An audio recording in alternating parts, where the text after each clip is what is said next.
Isang mainit na welcome celebration ang sumalubong sa mga tropa na nakabalik na sa kanilang punong himpilan kahapon sa Rojas Boulevard.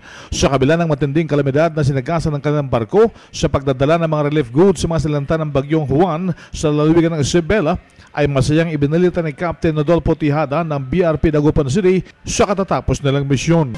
We set aside the difficulties but we meet the challenges and trials just to get there in area of operations. Dahil yung mga tao rin doon na hindi na kumakain, wala nang masilungan dahil sira na yung mga bahay nila. So we should deliver at all times any difficulties so that we can deliver the relief goods.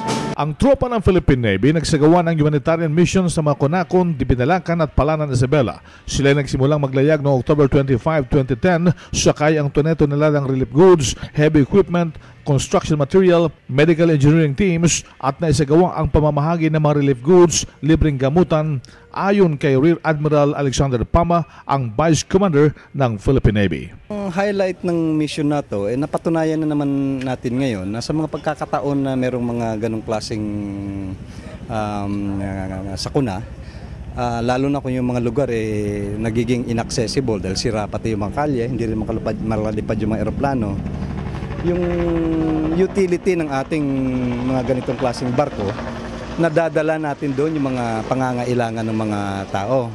Ang naging karanasan lang ng ating LSB, kaya medyo na-delay ng konti dahil sa sama rin ng panahon.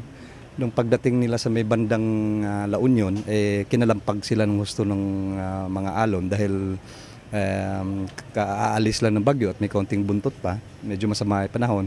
Kaya medyo na-delay sila ng konti sa San Fernando. Pero naging blessing in disguise din to dahil yung ibang mga gamit, na yung galing sa UNICEF, ng mga pinahabol, naihabol at nadaanan nila sa Apari, Cagayan. And then mula Apari, nakuha nila yung ibang mga gamit pa, nakadiretso sila sa Dibalacan. And then nung dumating sila sa Dibalacan, sasama pa rin ng sitwasyon doon, hindi rin nakapag-atraka yung barko natin.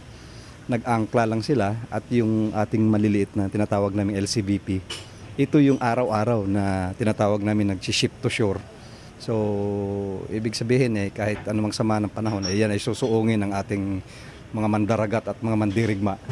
Madala lamang yung mga karapatang, yung mga bagay na talagang pangangailangan ng ating mga nasalantang mga. Si Rear Admiral Alexander Pama, RH 911, Bing Formento ng DZRH Nationwide.